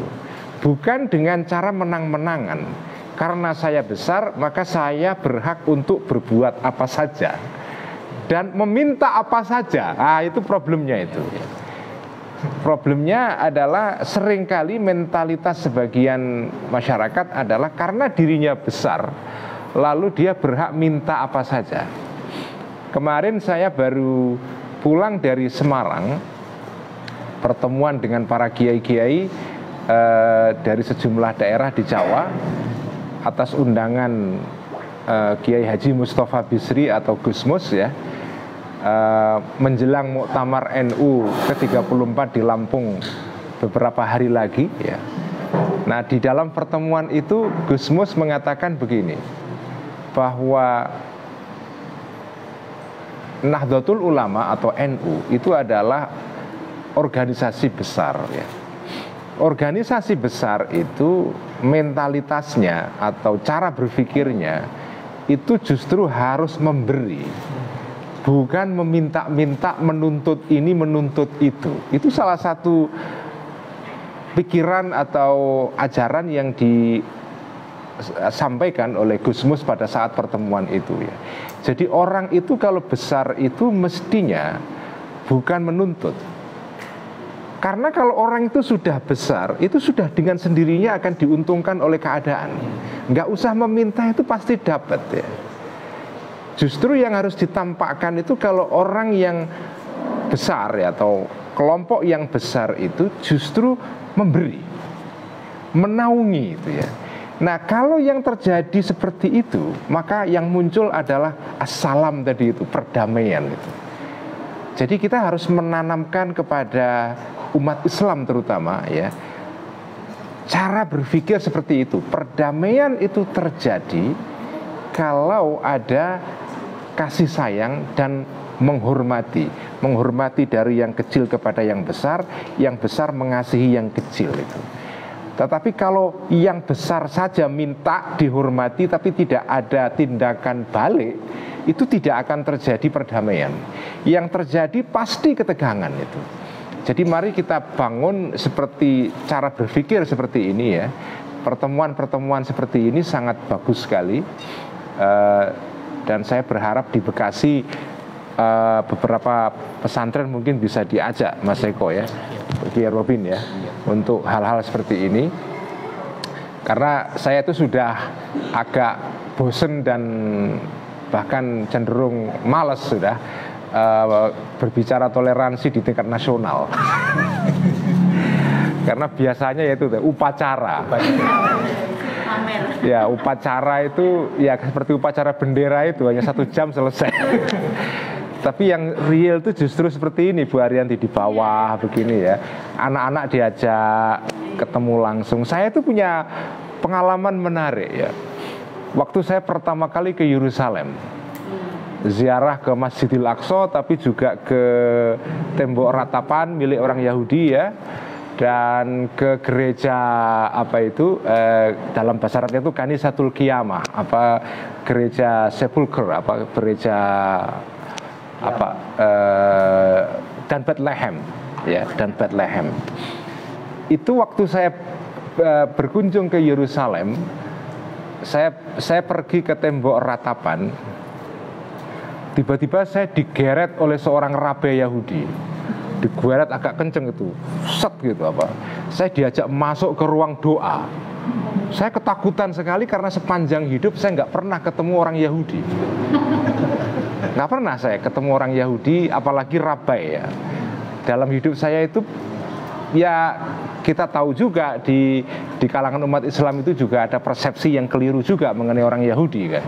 Jadi persepsi yang keliru ini membuat saya juga punya ketakutan ya. Wah, orang Yahudi itu pasti begini lah. Jadi saya digeret masuk ke dalam gitu, ke ruang doa. Lalu saya didoa-doain saya. Doa-doain itu apa pokoknya didoa-doain lah. Saya nggak berani melawan karena Pak ini saya mau dijampi-jampiin apa ya. Saya didoa-doain ya. Selesai gitu terus keluar ya. Terus sampai di luar ternyata dia minta uang. Jadi ternyata ini sebetulnya kayak tradisi ziarah Wali Songo, minta uang sebetulnya. Jadi saya didoain, setelah itu minta uang gitu. Nah, terus jadi oh itu ya, kalau gitu sama dengan umat Islam itu. Ternyata persoalan minta uang apa ya untuk anu lah, sedekah ya. Seperti kalau kita ziarah Wali Songo, habis ziarah kan ditututi, dikuntit banyak orang itu kan, minta uang ya, kayak gitu juga itu. Nah jadi, tapi setelah saya berjumpa dengan orang Yahudi langsung, kemudian saya banyak belajar itu. Bahkan waktu saya kuliah di Amerika itu, salah satu dosen saya yang mengajar saya mengenai tasawuf atau mistik Islam ya, termasuk mengenai Al-Ghazali, tokoh yang sekarang saya ceramahkan setiap minggu, itu seorang profesor perempuan Yahudi, ahli tasawuf Yahudi dan Islam. Dan perbandingannya dengan Imam Ghazali, dengan seorang tokoh sufi dalam Yahudi ya. Jadi saya punya sejarah menarik tentang bagaimana hubungan antara antara agama atau antar umat beragama. Jadi perjumpaan itu mengubah banyak hal. Dulunya saya takut kepada orang Yahudi, tapi setelah berjumpa itu semua buyar, ambiar seluruh prasangka itu. Makanya mengajak anak-anak santri ketemu dengan tokoh-tokoh dari agama lain itu penting sekali. Dan terakhir saya meneruskan yang dikatakan oleh Kiai Mukarrabin tentang Desember bulan Gus Dur. Itu saya ingin melanjutkan hal itu ya. Gus Dur itu ya semua kita tahu tokoh besar sekali. Tetapi Gus Dur itu kebesarannya itu memang luar biasa. Kalau kita bahas nggak akan pernah selesai. Nah, salah satu kebesaran Gus Dur itu adalah beliau itu ngajari banyak orang tanpa berkata-kata terlalu banyak. Nggak ada ceramah pasti Gus Dur karena tokoh besar sering ceramah ya. Tetapi Gus Dur itu mengubah banyak orang itu dengan cara yang luar biasa. Salah satunya adalah yaitu dengan tindakannya itu. Misalnya Gus Dur itu dari sejak muda itu sudah terlibat ketemu dengan tokoh-tokoh antar agama. Saya pernah diceritai Gus Dur itu waktu pertama kali pulang dari Mesir, masih menjadi guru agama di pesantren Tebuireng tahun 70-an ya. Itu pernah diajak seminar agama-agama di sebuah seminari di Malang. Di Malang ada sekolah teologi yang besar ya di Malang itu. Gus Dur diminta ke sana ceramah mengenai Islam. Nah saat itu kan belum biasa itu tokoh Islam datang ke lembaga non-muslim lalu memberikan ceramah. Jadi beberapa kiai di Jawa Timur juga protes itu. Ini gimana kok cucunya Kiai Hashim Asy'ari kok datang ke seminari Kristen memberikan ceramah di sana. Jadi banyak yang kaget ya. Tapi ya pelan-pelan Gus Dur melakukan itu. Dan mula-mula tentu setiap hal yang baru pasti diprotes. Itu biasa, itu sunnatullah dalam bahasa kami Islam ya. Sunnatullah itu hukum Tuhan. Manusia itu biasanya akan selalu kaget kalau ada hal yang baru. Itu mekanisme yang biasa, secara alamiah begitu. Tapi Gus Dur kan pelan-pelan memang dikritik, beliau menjelaskan ya, ada yang paham, ada yang tidak, terus bekerja terus. Nah sampai ya bertahun-tahun Gus Dur kemudian bertemu dengan tokoh-tokoh Kristen, Katolik, Romo Mangun tadi yang Kiai Imam Sibaweh tadi waktu di Jogja sering nyuri-nyuri ikut ceramahnya ya. Nah itu Gus Dur ketemu dengan Romo Mangun, kemudian tokoh-tokoh Kristen, Ibu Gedong Oge, Hindu di Bali ya. Saya pernah ketemu dengan tokoh NU di Bali, Bu Arianti. Tokoh NU di Bali. Kiai ini, dia itu pernah ngeluh kepada saya, tapi keluhan ini keluhan tentang masa lampau. Gus Dur itu, Mas Sulil kalau ke Bali itu, dulu itu nggak pernah mampir ke kantor NU. Kalau ke Bali justru yang didatangi Ibu Gedong Oge di ashram di Bali itu, tokoh Hindu ya. Kami jengkel ketika itu, kok kami yang NU kok nggak diperhatikan, kok malah Hindu yang diperhatikan itu kan. Bertahun-tahun begitu ke Bali, ke Ibu Gedong. Ya kadang-kadang mampir ke kantor wilayah NU di Bali ya, tapi lebih sering ke Ibu Gedongnya. Nah, orang-orang NU ini juga butuh waktu untuk paham itu ya. Samalah dengan umat-umat yang lain kan butuh waktu juga untuk paham ya. Nah, setelah Gus Dur tidak ada sekarang ini, orang NU di sana merasa manfaatnya Gus Dur itu sowan ke Ibu Gedong setiap ke Bali. Karena selama ini kan setelah bom Bali itu kan kemudian ada persepsi kan di kalangan orang Hindu yang mungkin juga ya bisa dimaklumi ya, yang buruk mengenai umat Islam kan. Tapi mereka kalau ada kegiatan keagamaan yang mengadakan teman-teman NU itu beres sudah. Siapa ini NU? Udah selesai. Kenapa? Karena Gus Dur dulu, Gus Dur yang sering ziarah dan sowan datang ke Ibu Gedong. Sehingga orang Bali percaya pada NU, nggak akan diragukan komitmen warga NU kepada kebinekaan dan seterusnya. Kenapa seperti itu? Karena Gus Dur dulu bertahun-tahun kalau ke Bali ziarahnya ke Ibu Gedong Oge. Pada saat itu orang nggak paham. Bertahun-tahun kemudian baru mereka merasakan rahmat atau kasih sayang yang ditanamkan Gus Dur bertahun-tahun sebelumnya. Buahnya baru mereka petik beberapa tahun setelahnya. Pada saat pohon itu ditanam pertama kali, nggak ada orang paham. Ini nanam pohon apa ini? Karena orang taunya pohon itu ya pohon yang langsung berbuah kan, yang cepat berbuahnya itu. Nah ini ada pohon yang baru yang nggak jelas namanya apa dan buahnya apa nggak tahu. Tapi Gus Dur tetap nggak peduli.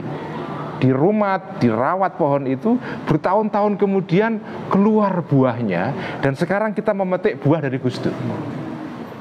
Saya itu bersaksi betul kalau tidak ada Gus Dur mungkin wajah NU sekarang ini berbeda. Wajah umat Islam terutama Nahdlatul Ulama di mana saya tumbuh ya seperti ini karena Gus Dur. Seperti misalnya ada Kiai Mukarrabin seperti ini karena Gus Dur. Jadi Gus Dur ini mengubah banyak hal. Karena itu saya tuh ya Gus Dur tentu sebagai manusia ada kelemahannya ya. Sudah pasti itu. Tapi kelemahan-kelemahan beliau itu tertutup oleh kebesarannya, yaitu ini membangun sikap umat Islam, terutama umat NU yang ngerti bagaimana menempatkan diri. Tadi itu orang yang besar mengasihi yang kecil menghormati yang besar. Jadi itu dan dari sana timbul rasa damai. Rasa damai itu kan rasa Imam ya. Rasa itu perasaan. Perasaan itu kadang-kadang tidak bisa diucapkan itu. Kadang-kadang dalam upacara itu ngomongnya bagus semua, tapi janjane perasaannya nggak serk pada dasarnya. Ini ada yang salah ini.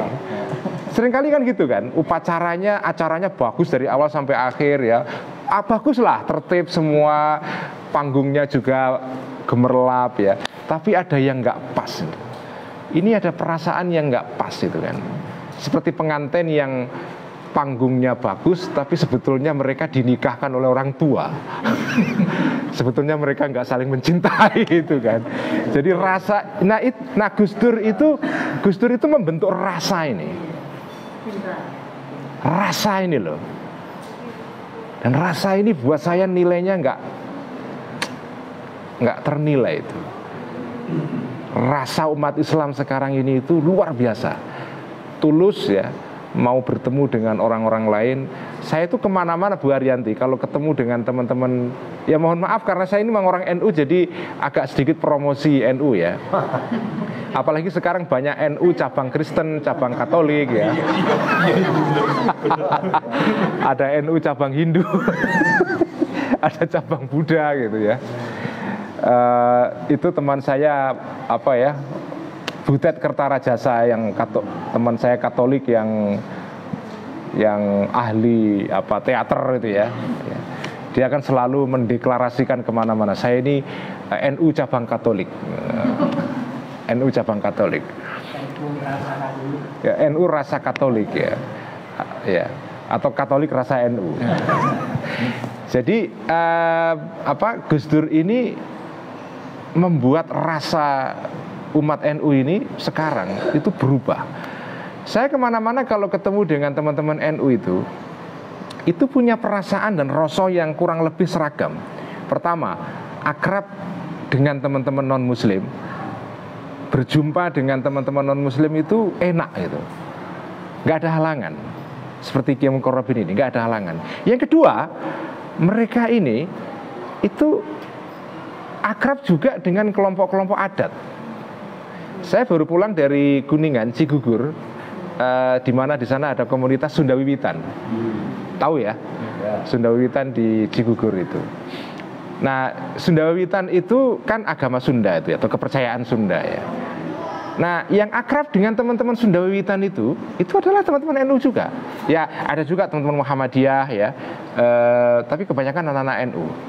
Nah, di Sunda Wiwitan itu ada upacara tahunan namanya Serentahun, sedekah bumi. Sedekah bumi ya. Nah, dalam acara Serentahun itu ya acara adat. Nah, seringkali yang doa pembukaan ya, itu kiai-kiai. Salah satunya adalah Kiai Rois Suriah, pengurus cabang NU Kuningan, almarhum Kiai Aziz. Kemarin saya ngaji Ihya di pondoknya sana, di masjidnya ya. Jadi yang doa itu kiai, kadang ada Kiai Husain Muhammad juga pernah itu doa di acara pembukaan Serentahun itu ya. Nah, kenapa terjadi seperti itu? Itu karena menurut saya karena Gus Dur. Gus Dur itu mengajari rasa tadi itu. Kita kita menjaga akidah kita, jelas umat Islam punya akidah sendiri, kita nggak akan terpengaruh akidah kita. Kita ketemu dengan teman-teman Katolik seperti Mas Eko itu ya nggak akan kita menjadi Katolik kan? Ya, kita nggak akan, ya beda, kita jelas beda. Kalau dalam rumusannya teman-teman Sunda Wiwitan itu bagus sekali. Sunda Wiwitan itu punya ajaran begini. Orang itu bisa beda pengakuan tapi sama perasaan atau sama pengertian. Jadi beda pengakuan tapi sepengertian.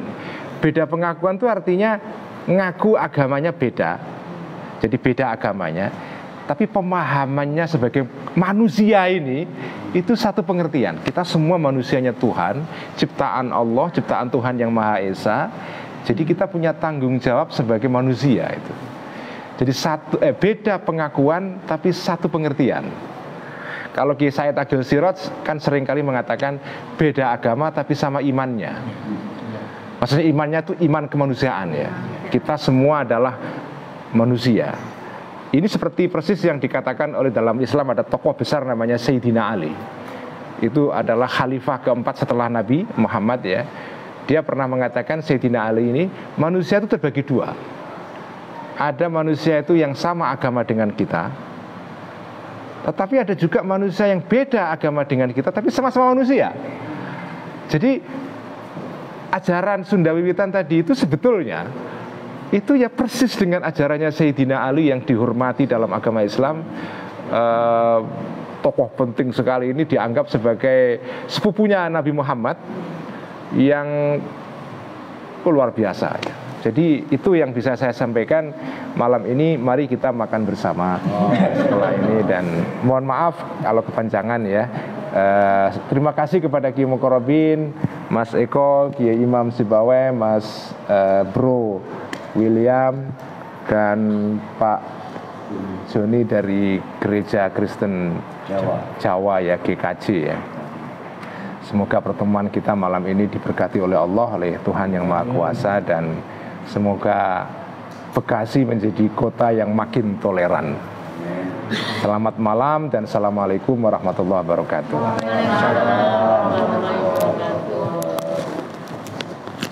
Makan-makan kita. Makan.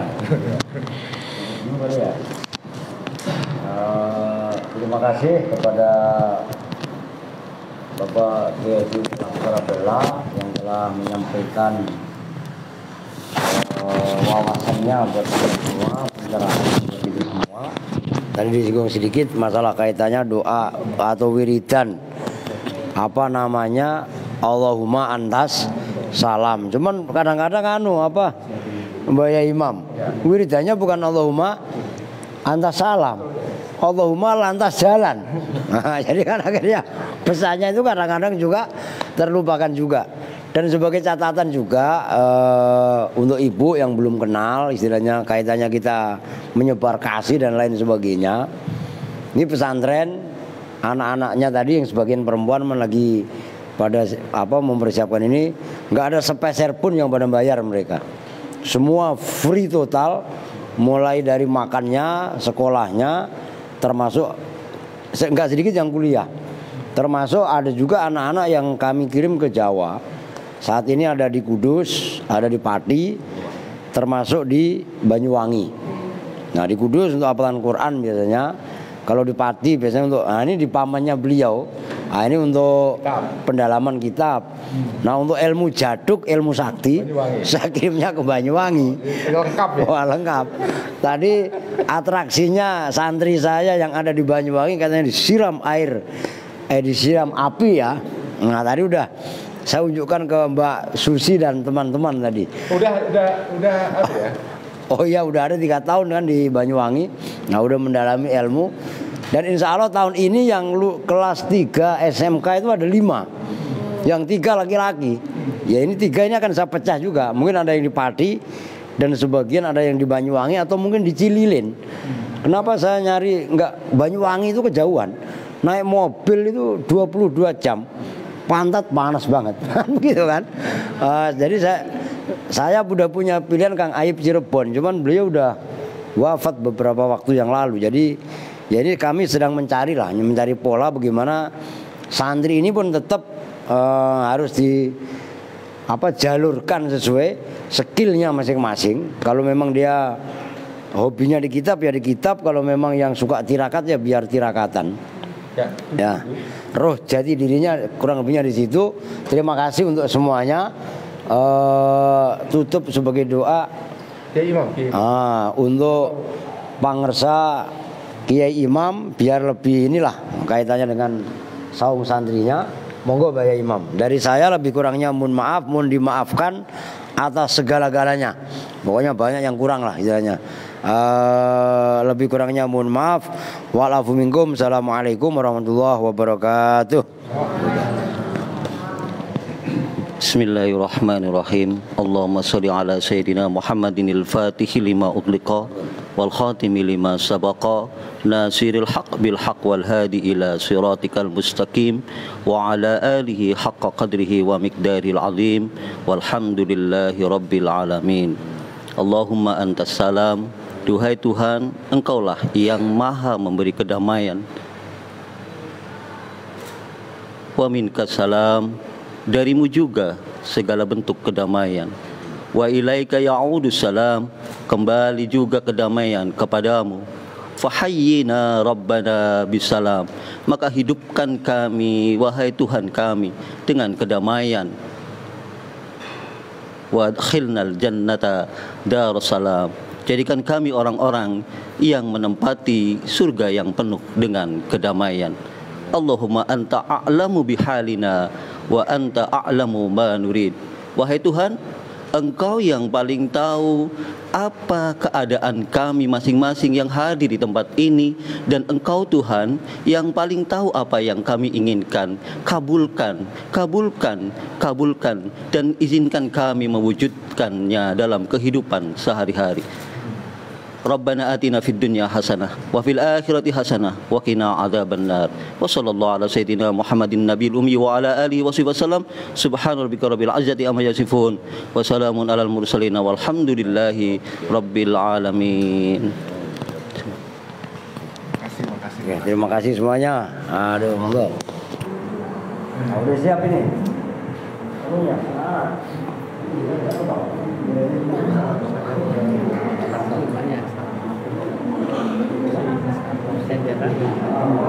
Oh, oke. Itu ya.